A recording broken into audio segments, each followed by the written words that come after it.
సంస్థల ఎన్నికలు, బీసీలకు 42% రిజర్వేషన్ల అమలు ప్రధాన ఎజెండాగా కాంగ్రెస్ రాజకీయ వ్యవహారాల కమిటీ భేటీ కానుంది. గాంధీభవన్లో రాష్ట్ర వ్యవహారాల ఇన్ఛార్జి మీనాక్షి నటరాజన్ అధ్యక్షతన సాయంత్రం 5 గంటలకు రాజకీయ వ్యవహారాల కమిటీ, సలహా కమిటీల సమావేశం జరగనుంది. జూబ్లీహిల్స్ ఉప ఎన్నిక, రాష్ట్రంలో అమలవుతున్న అభివృద్ధి సంక్షేమ పథకాలు, సంస్థాగతంగా పార్టీ బలోపేతంపై చర్చించే అవకాశం ఉన్నట్లు తెలుస్తోంది. నేటి ఈ అంశంపై గాంధీభవన్ నుంచి మరింత సమాచారాన్ని షరీఫ్ అందించడానికి లైవ్ లో ఉన్నారు. షరీఫ్, పిఎస్సీ మీటింగ్ కి సంబంధించిన అప్డేట్స్ ఏంటి? అఫైర్స్ కమిటీ కీలక సమావేశాలు కాబోతున్నారు.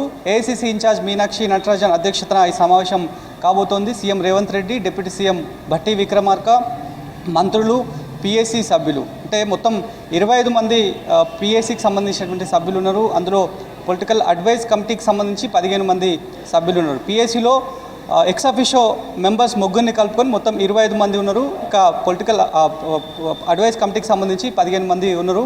వీళ్ళంతా కూడా కీలకంగా భావిస్తున్నారు ఈ సమావేశాన్ని. ఎందుకంటే ఇప్పటికే స్థానిక సంస్థల ఎన్నికలు సమీపిస్తున్నాయి. బై ఎలక్షన్ జూబ్లీహిల్స్కి సంబంధించి ఉంది.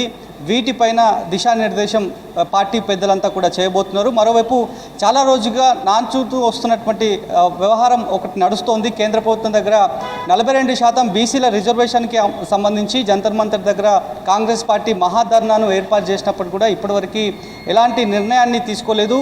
ఇక్కడి రాష్ట్ర గవర్నర్ దగ్గర ఆర్డినెన్స్ తెలంగాణ సర్కార్కి సంబంధించి పెండింగ్లో ఉంది. వాటిపైన కూడా ఏ రకమైనటువంటి డెసిషన్ ఇప్పటివరకు బయటికి రాలేదు. సో దీంట్లో భాగంగానే మెజార్టీ నేతల అభిప్రాయాల సేకరణ చేయబోతున్నారు. ఈ 2 కీలక సమావేశాలుగా పార్టీ భావిస్తూ వస్తుంది.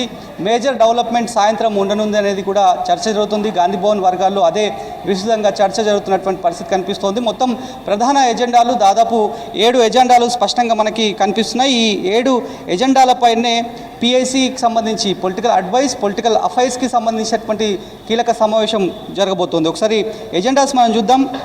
మొదటి ఎజెండా స్థానిక సంస్థలు ఎన్నికలు, హైకోర్టు తీర్పు ఉన్న కారణంగా ఎట్లా ముందుకు పోవాలనేటువంటి అంశంపైన. మరొకటి రెండవ ఎజెండా స్థానిక సంస్థల ఎన్నికల్లో 42% రిజర్వేషన్ల ప్రాతిపదికన ఎట్లా అమలు అవుతుంది అనేటువంటి అంశం ఇలాంటి సిచ్యువేషన్స్లో. ఇక మూడో ప్రధాన ఎజెండా జూబ్లీహిల్స్ అసెంబ్లీ ఉప ఎన్నికల్లో అనుసరించాల్సినటువంటి వ్యూహాలపైన చర్చ ఉండబోతోంది. ఇక 4వ ఎజెండా ఏఐసీసీ పిలుపు మేరకు ఓట్ చోరీ వ్యవహారంలో రాహుల్ గాంధీ గలమెత్తారు, దేశవ్యాప్తంగా గలమెత్తారు. దీంట్లో భాగంగానే యాత్రను కూడా ఆయన షురూ చేశారు. యాత్ర కంటిన్యూ కాబోతోంది. సో దానికి సంబంధించి ఓట్ చోరీ గద్దె చూడనేటువంటి నినాదాన్ని ఏఐసీసీ దేశవ్యాప్తంగా ఎత్తుకుంది. సో దానికి సంబంధించి ఎట్లా ముందుకు పోవాలనేటువంటి అంశం. మరొక 5వ ఎజెండా ప్రజాపాలనలో కాంగ్రెస్ ప్రభుత్వం అందిస్తున్నటువంటి సంక్షేమ పథకాలకు సంబంధించినటువంటి అంశంపైన చర్చ ఉండబోతోంది.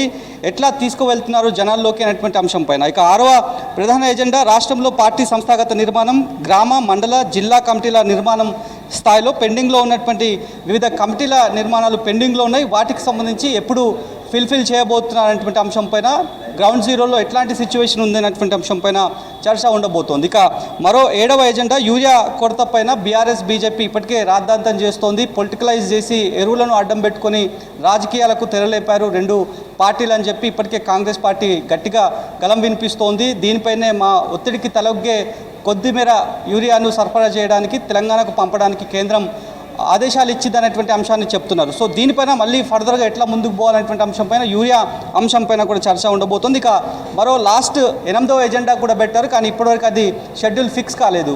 ఏఐసీసీ ఇన్ఛార్జ్ మీనాక్షి నటరాజన్ అధ్యక్షతన జరగబోతుంది కాబట్టి అధ్యక్షురాలిగా ఆమె కొనసాగుతున్నారు. ఆమె పర్మిషన్స్తో కొన్ని అంశాలను యాడ్ చేస్తారని చెప్పి పార్టీ వర్గాలు చెప్తున్నాయి. సో పూర్తి స్థాయిలో ఒకవైపు స్థానిక సంస్థల ఎన్నికలు సమీపిస్తున్నాయి, బై ఎలక్షన్స్ వస్తున్నాయి. మరికొన్ని నామినేటెడ్ పదవులకు సంబంధించి చాలామంది ఆశావాహులు ఉన్నారు. ఆయా వర్గాలకు సంబంధించినటువంటి సామాజిక కూర్పు వ్యవహారంలో చాలామంది ఎక్స్పెక్టేషన్స్లో కూడా ఉన్నారు. సో వాళ్ళకు సంబంధించి కూడా ఒక క్లియర్ మెసేజ్ పిఎస్సీ సమావేశం ద్వారా రాబోతోందని చెప్పి పార్టీ వర్గాలు చెప్తున్నాయి. వాళ్ళకు రిప్రజెంటేషన్స్ కూడా పార్టీ తరఫు నుంచి పిఎస్సీ సభ్యులకు అందజేస్తున్నారు.